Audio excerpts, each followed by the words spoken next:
Alors,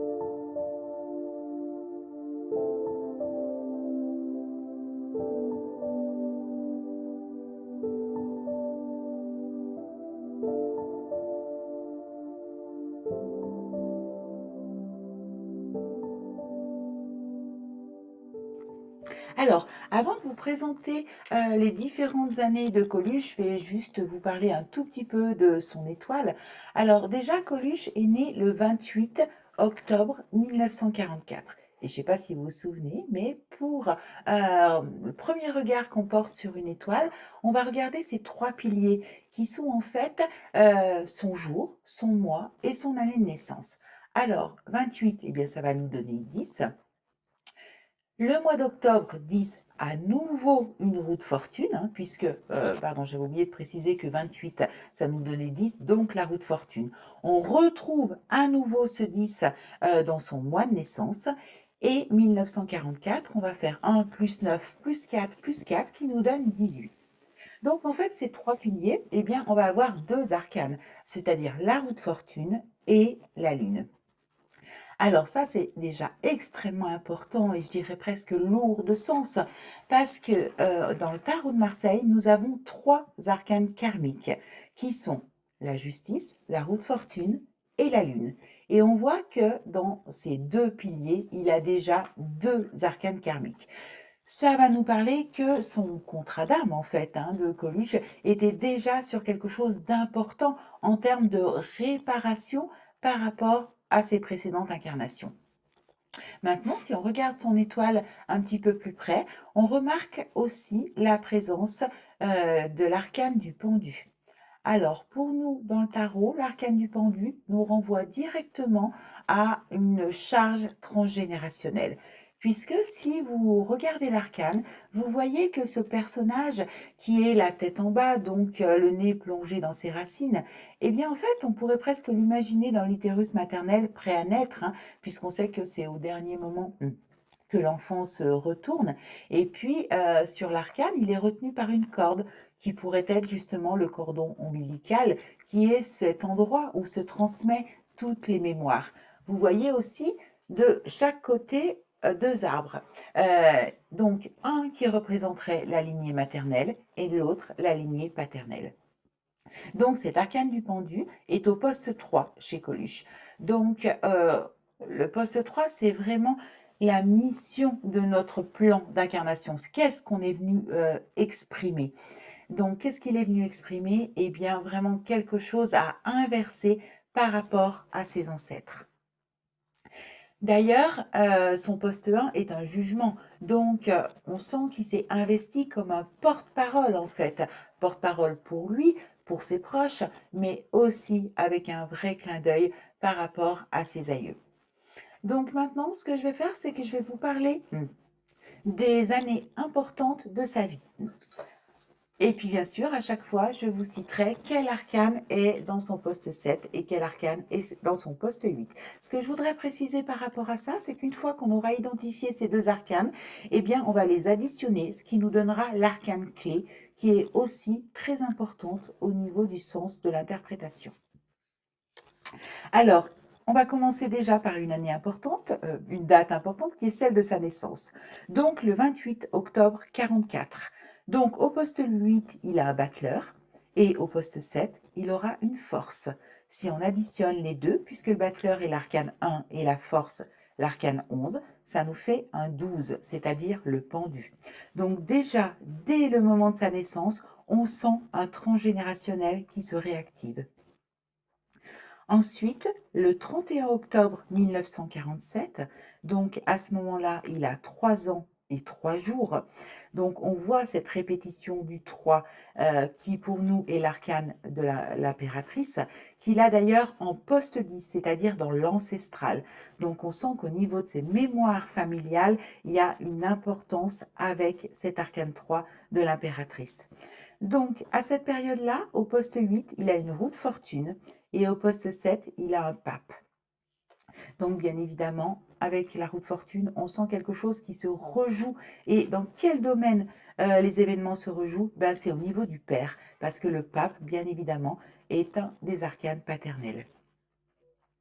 Ensuite, le 15 février 74, c'est une date très importante et très émouvante en fait pour Coluche parce que on connaît tous Coluche avec sa fameuse salopette, mais je ne sais pas si vous savez que cette salopette, il l'a portée la première fois le 15 février 74 et c'est vraiment en mémoire par rapport à son papa qui était peintre en bâtiment. Donc à ce moment-là, il a 29 ans. Au poste 8, il a la justice et au poste 7, il a le pape. Donc si on fait l'addition des deux arcanes, la justice, l'arcane 8 et le pape, l'arcane 5, eh bien nous avons l'arcane 13.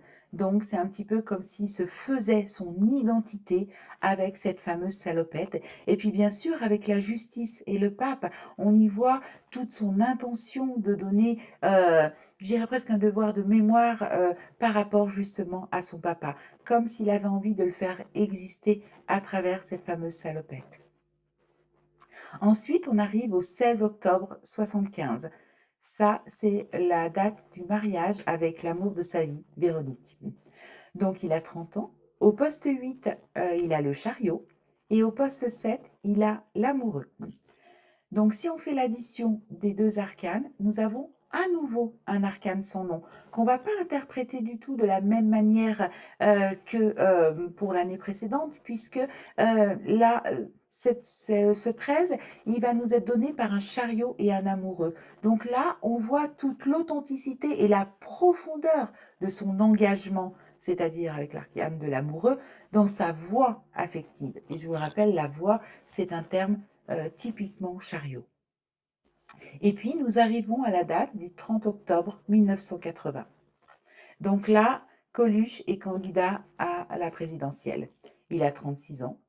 Au poste 8, nous trouvons le battleur et au poste 7, la force. Si on additionne les deux arcanes, nous trouvons 12, qui est l'arcane du pendu.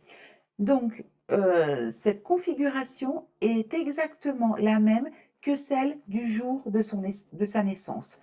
Donc là, on voit ce petit battleur avec ce côté innocent, enfantin, parce qu'au départ, cette notion de candidature à la présidentielle, c'était une énorme plaisanterie, comme si ce petit battleur rempli de fougue et de spontanéité allait rejoindre le monde de la force. Et ça réactive quelque chose de très très lourd au niveau du transgénérationnel, puisque on sait que dans la vie de Coluche, c'est à partir de ce moment-là qu'on pourrait dire que dans sa vie, tout est parti de Carib en Scylla. Ça a été une suite d'événements difficiles, voire dramatiques, puisque en 82, moi je l'ai appelé l'année de tous les drames, puisque déjà il divorce de Véronique. Ça a été une épreuve particulièrement difficile pour lui. Et puis, cette année-là, au mois de juillet aussi, il y a le suicide de son ami Patrick Devers. Suicide qui s'est fait avec l'arme que son ami Coluche lui avait offert. Donc, on imagine la culpabilité de Coluche à ce moment-là. Donc, en 82, Coluche a 37 ans. Au poste 8, il a le pendu. Et au poste 7, il a le mat. Avec le pendu, c'est comme s'il était paralysé dans une errance vraiment marquée par l'arcane du mat. Et l'addition de ces deux arcanes, pendu et mat, nous font un chariot. Pour lui, c'est le moment de tracer les rails d'une nouvelle voie. Ensuite, nous avons le moment du 21 décembre 83.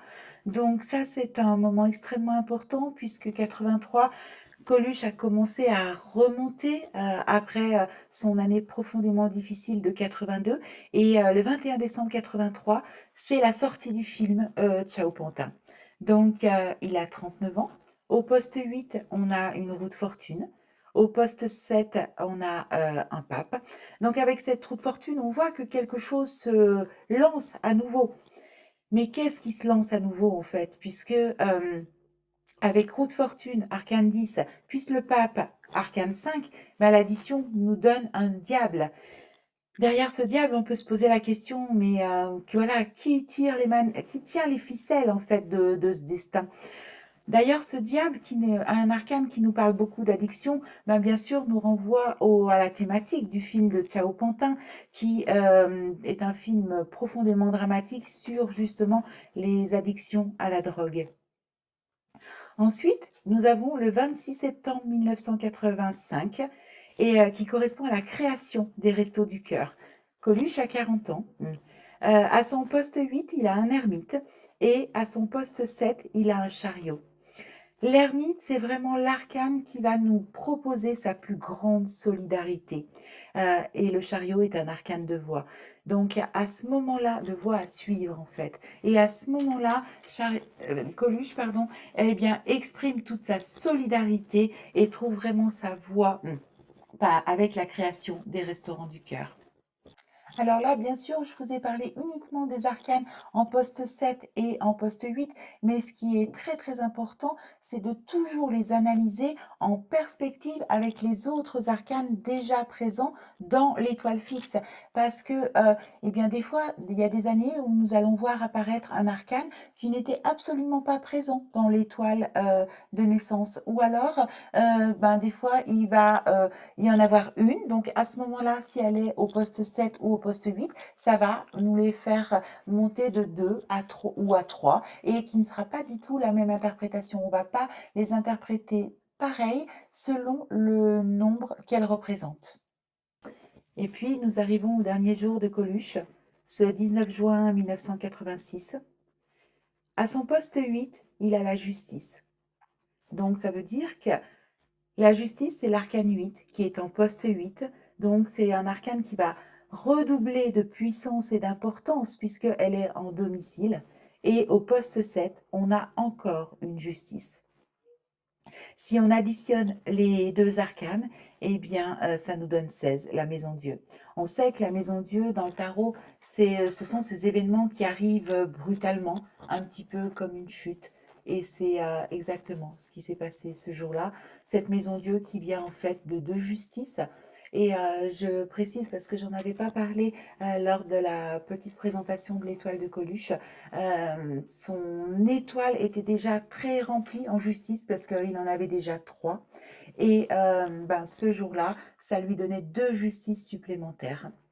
Donc c'est un petit peu de cette manière-là que c'est joué son destin. Alors bien évidemment, hein, dans le livre qui va paraître en septembre, il y a beaucoup plus d'années qui sont détaillées. Là, pour la vidéo, je ne pouvais pas toutes vous parler de toutes, mais dans le prochain tome, beaucoup d'années seront détaillées avec justement ces postes 7 et postes 8.